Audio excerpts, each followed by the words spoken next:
What's going on, guys? Big welcome to you all to our channel. We are Team Crushing the Meta and you're here with D-Boy. I'm here for you guys, as you can see on the screen, with premium collection reveals. There are a bunch of cars on the screen. We have covered all of them on our channel. If one of them is your favorite and you're interested, you could find the link in the description section below. Today we're going to talk about the Tachieesszzz Stride and the two new crane mentals that we have got as well. Alright, if you're new to our channel, don't forget to subscribe and like our videos. That would help us a lot. Okay, so let's jump into the content of the video. We will start with the Tachieesszzz Stride, which is Destruction Tyrant's GantuRaptor. Alright, so Mr. Raptor right here has two abilities, and the first one is once per turn. When your Vanguard is placed from hand, you may put 3 cards from your drop zone face down as equipped gauge to this card, or to the card that comes to the field. So pretty much you call a unit from your hand, needs to be from hand, then this guy will choose up to 3 cards from your drop zone, and you could just equip them as equipped gauge. And then the second ability is when he himself attack, you count +1 and you flip something face up from EG zone. You stand all of your Vanguards with 3 or more equipped gauges each. Alright, and then you choose the same amount of Vanguards from your opponent as the Vanguards you restood, and you retire them. So it's almost the same as the skill of Vanguard, but this guy, his first ability is only once per turn and it equips from the drop zone, but it does equip 3 at the same time. So he's more of a pluser, while Vanguard is more of a minus. Then you would say, okay, but Vanguard retires, this guy retires too, but then on attack, he restands all of the Vanguards which have 3 or more equipped gauges, where Vanguard could only stand 3, and Vanguard gives power to the front row. This guy doesn't, but he has the extra drive to, of course. So first, let's talk about the arts. I like the art a lot. I think it's definitely fits the Tachieesszzz theme. The background looks amazing. He's making a lot of mayhem and destruction, so definitely fits the clan. Alright, then we'll talk about how this card fits the clan in the skill that he has. So yes, of course, he does almost the same thing as Vanguard.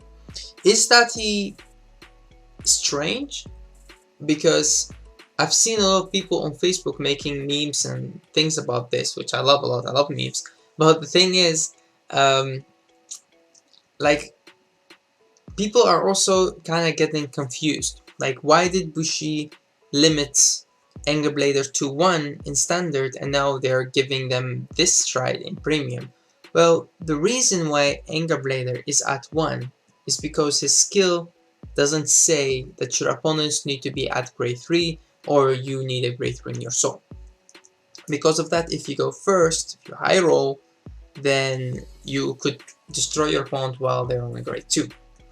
And this guy could not do that because you do still need to stride into him.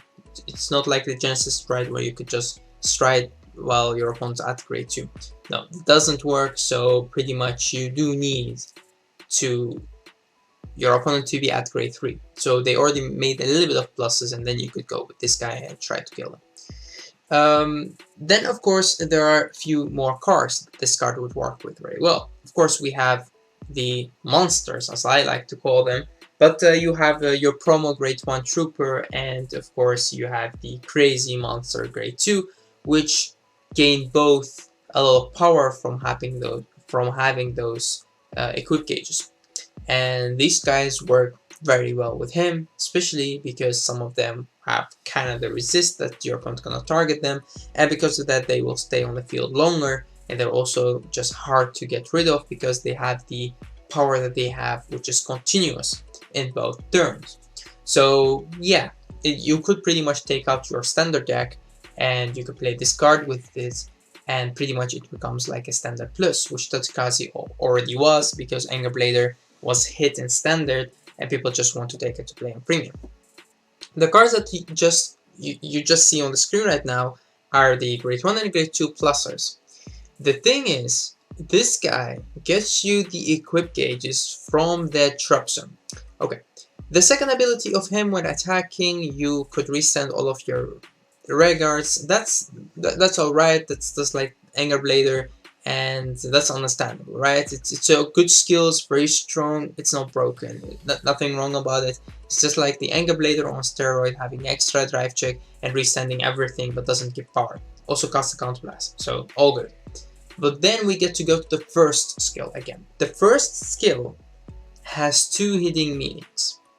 The first one is you will deck out less because you don't have to keep equipping from the top of your deck. Now you could pretty much equip from your drop zone. Second hidden meaning is that that skill with equip cards from the drop zone like PGs, heal triggers, combo pieces that you want to get back to your hand. And some of these units give you the opportunity to get those units back to your hand. So he's not only putting pressure on your opponent, he also gives you the right cards back to your hand, because you could retire them with your G guards, you could retire them with like your other rare guards. So you have a lot of options how to retire your opponent's cards. Now you also see that this card works very well with the old stride, because the old stride could also equip more equip gauges while it's face up in your G zone. More importantly is I also tried to play Tachieesszzz, and more of my friends play it, like Glacian, like Chris, and some of us came to the conclusion that you also deck out very fast because you draw a lot, having XL2, riding into multiple grade 3s, but also equipping gauges too much, and draw power because you also have draw power. But now with this guy, that the draw power is good, but you don't always have to equip gauge from the top of your deck. Now you could also do it from the drop zone. So this guy works as a good first stride, especially if your opponent rushed you and you have to use like a PG or a heal trigger, but especially because he could also, like as a second strike, he could also be effective because you already have multiple rare guards with equip gauges. Maybe you don't Anger Blader first ride because you went first and you pressured your opponent already too much, and you don't want to get to restand with your Gaia, your Gluttony stride, but you pretty much want to have those rare guards attack again. Then you could go to this guy. So it's nice to have the option. It still costs a counter blast, but it's nice to have the option. There is also some synergy with the old Gaia, like you could make a deck combining both, because Gaia could still call you more rare guards that already have attacked. You could recall them and do those kind of stuff, but mostly it's more of a standard plus cards, and everything you play which has the XL2 marker would work. So you could just play the grade 3 on place on attack, equip something, and the Anger Blader both at 4, and you're good to go. If you just want to play before Anger Blader, that works as well. You're also good to go. And that's actually it for this card, because when we talk about Tachieesszzz in the format, I think that Tachieesszzz will make a comeback. Why? Because a lot of Tachieesszzz players will not play standard anymore, so they would definitely play premium. And we also see good synergy with Tachieesszzz and the Cray elementals, like the whole right chain and stuff. You could use all of that in Tachieesszzz. And now because they also have good strides, they already had good strides, but now even better, the deck becomes stronger and stronger. So again, for me, I think that Tachieesszzz will not be tier 1, but we will see them played more and more, the same as Nukutama. Alright, so now we have the two Cray elementals for you guys. So the first one we have is Heat Elements Huang. Alright, so this guy has the ability that said all Vanguards must attack the Vanguard as much as possible. So this would mean that you cannot damage deny your opponent anymore if you want to attack. You cannot attack into the rear guard. You have to attack into the Vanguard.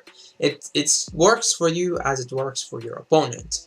This is a very interesting card, although it has some flaws, which I will tell you in a minute when I will go into the complete deck. But one of the flaws is, what if you don't attack at all? Then it doesn't work, but then you would lose your drive check. So there are some ways to work around it, but pretty much it's made for the superior ride. because when we go to the Cray Elemental deck, the Cray Elemental deck needs 2 Counterblast to be able to get to their superior, right? And if your opponent keep damage denying you, you cannot superiorize. So this card helps with that. Then we come to the second card, which is an air element, and this one is Bufo. It has the ability that is very interesting and reminds me of other card, but if 3, it's in your opponent's turn. It's continuous in your opponent's turn. If 3 or more cards were put into the damage zone, you may bind this unit instead of like taking the 4th damage. So why is this card good? It's because you can use it in Angel Feathers. You could kind of abuse the fact that you could have like G guards who would put cards into your damage zone and take them off, because it only said if 3 or more new cards were put into your damage zone. So it works, right? Because it doesn't say you have to take damage, and otherwise some cards would still even say take damage. But it works in your opponent's turn, and if you take 3 or more, then this card would be active, and you could just bind this card instead of taking the last damage. But then if you bind it, then it's gone. But if you have multiple copies of it on the field, then you could use multiple per turn if you want to. That does work. Okay, so how does this? How does both of these work in the Cray Elemental deck? That's what we're gonna talk about, because when it comes to the Cray Elemental deck, then we pretty much have Cyclone, which is a card that gives all of your vanillas extra power and could restand them if you stride into it. But pretty much it's more for the flip target because it gives all of those cards the power. Then we have the 2 cards that give us the superior right, which needs, as I said, Counterblast, and also need to have 4 vanillas on the field already. But we keep getting cards that are not vanillas, so you would have to fall back and use the vanillas of your own deck, right? Because then we have Zazan, and Zazan has the ability to exceed your Chi zone and calling 2 vanillas from your hand to draw 2 new cards. So this would mean that this card does help a lot with draw power and keep calling those cards. So Zazan works really good with the break card as well. Pretty much right, Zazan first, you call 2 cards, you draw 2 more, and you already should have enough vanillas to get to your right chain. But then we get the Tempest order card, which the same as Zazan helps with getting those vanilla cards to your hand, and at the same time could flip a Cyclone.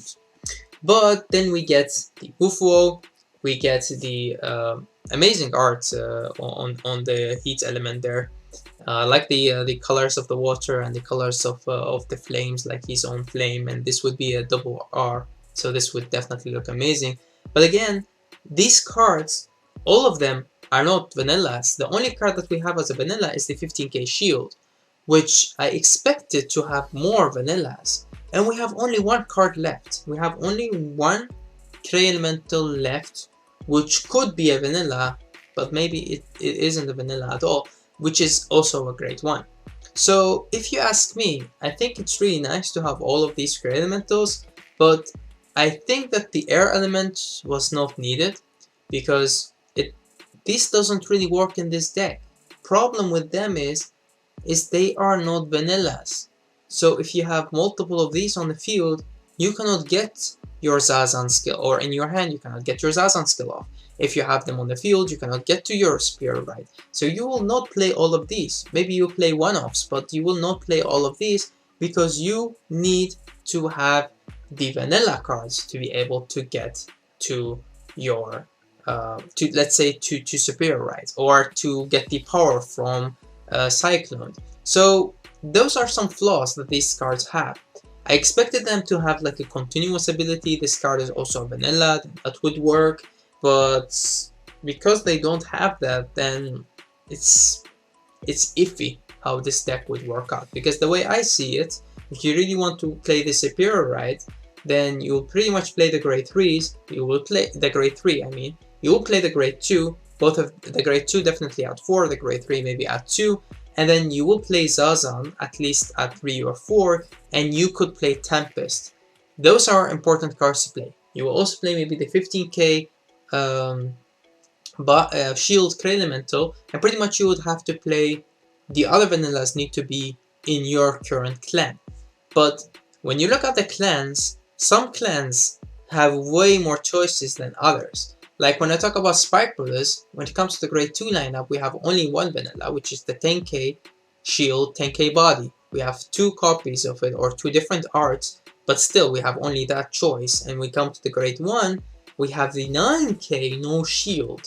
And that's a grade 1 that you do not want to play at all, because it does nothing. It doesn't have extra shield, and it doesn't have shield at all, and it just have 1k more, which doesn't really do that much, especially in premium.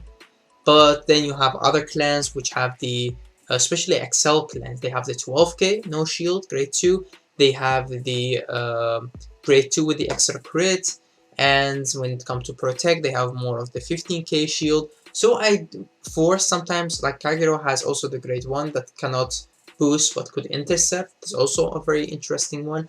But if you ask me, the last card from this set, the Cray Elemental card, should be a vanilla. That's my opinion. And it should be a vanilla who could intercept.